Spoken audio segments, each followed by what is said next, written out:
Assalamualaikum warahmatullahi wabarakatuh. Di sini saya akan menyelesaikan tugas terakhir dari pelajaran fisika, yang dimana ditugaskan untuk membuat video yang bakal menjawab pertanyaan-pertanyaan mengenai materi gelombang elektromagnetik. Pertama, saya akan menjelaskan apa yang dimaksud dengan gelombang elektromagnetik dan sifat-sifatnya. A. Pengertian gelombang elektromagnetik. Gelombang elektromagnetik adalah gelombang yang tidak membutuhkan medium untuk merambat. Artinya, gelombang elektromagnetik bisa merambat meskipun dalam ruang hampa seperti luar angkasa.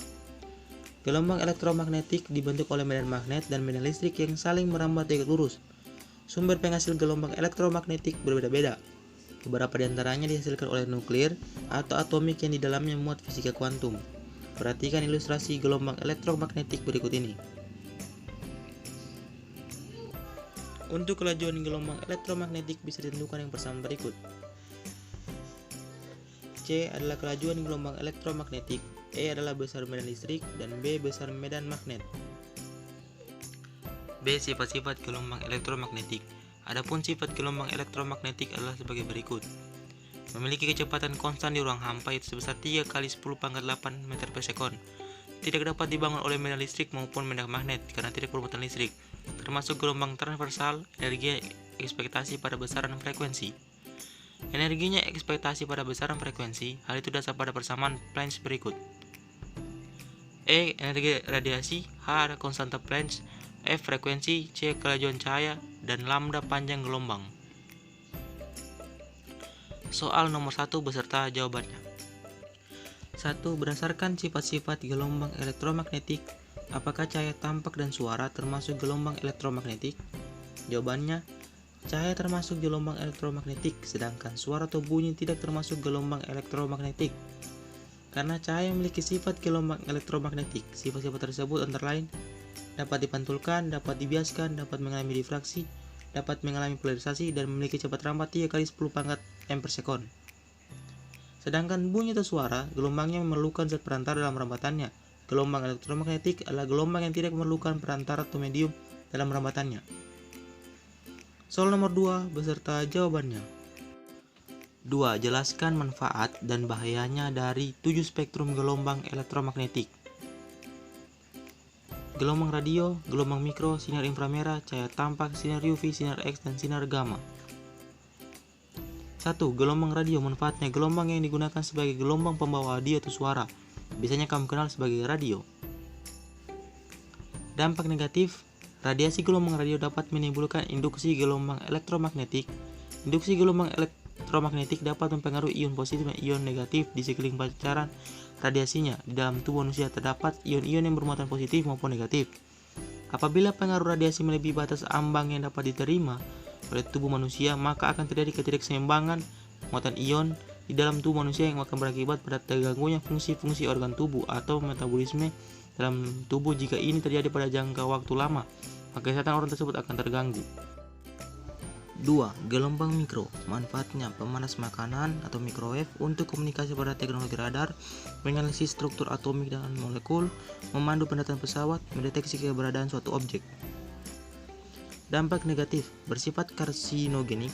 Banyak perdebatan mengenai paparan radiasi telepon genggam dan microwave yang dipercaya dapat menyebabkan tumor otak. Beberapa ahli mengatakan bahwa radiasi yang ada di microwave cukup rendah sehingga risiko timbulnya gangguan pada kesehatan tidak terlalu tinggi. Tetapi menurut International Agency for Research on Cancer, gelombang radio frekuensi yang rendah tetap bisa menimbulkan risiko kanker. Panas yang dihasilkan microwave mempercepat makanan panas atau matang. Panas yang dihasilkan dapat meningkatkan leukosit yang dapat menyebabkan keracunan, menyerang sistem kekebalan tubuh, dan merusak sel, sehingga disinyalir dapat meningkatkan beberapa penyakit berbahaya seperti kanker. 3. Sinar inframerah. Manfaatnya, untuk terapi fisik, misalnya menyembuhkan penyakit cacar dan encok. Untuk fotografi pemetaan sumber daya alam, digunakan pada remote control, mengeringkan cat kendaraan dengan cepat pada industri otomotif. Dampak negatif, kulit terbakar. Radiasi inframerah yang sampai ke bumi sama tajamnya dengan radiasi ultraviolet. Karena sama halnya dengan ultraviolet, inframerah secara alami juga bersumber dari matahari. Efek buruknya adalah panas atau rasa terbakar pada permukaan kulit, karena inframerah dapat menembus jaringan kulit terdalam hingga merusak kolagen di bawah kulit. Kerusakan retina. Inframerah dapat menembus retina mata yang memicu penumpukan kabut putih yang melapisi retina sehingga mata mengalami penurunan ketajaman bahkan katarak. Kanker kulit. Radiasi inframerah sama bahayanya dengan ultraviolet yang mampu merusak jaringan kulit terdalam jika terpapar secara berlebihan dan memicu timbulnya sel kanker kulit karena dapat merusak pigmentasi kolagen dan memicu timbulnya flek hitam merupakan tanda awal tumbuhnya sel kanker. 4. Cahaya tampak. Manfaatnya, sinar laser digunakan pada bidang telekomunikasi untuk menyalurkan suara, gambar, atau sinyal melalui serat optik. Sinar laser digunakan di bidang kedokteran sebagai alat untuk mendiagnosis penyakit. Di bidang industri, sinar laser digunakan untuk mengelas dan memotong lempengan baja. Dampak negatif. Bahaya pada kulit. Sinar matahari pada spektrum cahaya tampak dapat menyebabkan pigmentasi perubahan warna pada kulit yang menyebabkan timbulnya bercak hitam. Hal ini karena cahaya dapat merangsang produksi pigmen melanin yang meningkatkan kegelapan pada kulit. Bahaya pada mata. Cahaya tampak yang sangat kuat dengan spektrum gelombang yang mendekati sinar UV dapat melewati kornea dan lensa dan dapat menyebabkan merusak jaringan saraf sensitif optik pada retina mata. Dampak dari paparan cahaya tampak ini bergantung pada durasi, lama waktu paparan, dan intensitas kekurangan paparan. 5. Sinar ultraviolet. Manfaatnya, proses fotosintesis atau asimilasi pada tumbuhan, pembentukan vitamin D, membunuh kuman penyakit, mensterilkan ruangan, memeriksa kehasilan tanda tangan di dunia perbankan. Dampak negatif. Terganggunya kekebalan tubuh disebabkan oleh sinar UV. Para ilmuwan telah menemukan bahwa paparan radiasi UV yang berlebihan dapat menekankan berfungsinya sistem kekebalan tubuh dan pertahanan alami kulit. Jika biasanya kulit memasang pertahanan terhadap penjajah asing seperti kanker dan infeksi, namun paparan radiasi UV yang berlebihan justru dapat melemahkan sistem kekebalan tubuh dan mengingatkan kemampuan kulit untuk melindungi diri. 6. Sinar X. Manfaatnya, memotret organ dalam tubuh seperti tulang, jantung, dan paru-paru, menganalisis struktur bahan atau kristal, mendeteksi keretakan atau cacat pada logam, memeriksa barang-barang di bandara. Dampak negatif. Sinar X dapat menyebabkan mutasi pada DNA, sehingga dapat menyebabkan kanker di kemudian hari. Untuk alasan ini, sinar X-ray diklasifikasikan sebagai karsinogen oleh World Health Organization, tapi manfaat teknologi sinar X-ray jauh lebih besar daripada potensi konsekuensi negatif dari penggunaannya.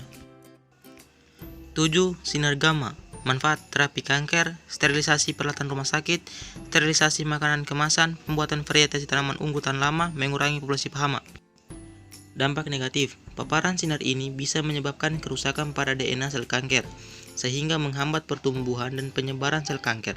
Namun penggunaan sinar gamma harus digunakan secara hati-hati dan diarahkan dengan tepat di area tubuh akan diobati. Bila tidak, sinar gamma juga bisa merusak sel tubuh yang sehat. Itulah jawaban dari pertanyaan-pertanyaan yang mengenai materi gelombang elektromagnetik. Saya Ahmad Sabri Obong 11 Mia 1 mengucapkan terima kasih. Wassalamualaikum warahmatullahi wabarakatuh.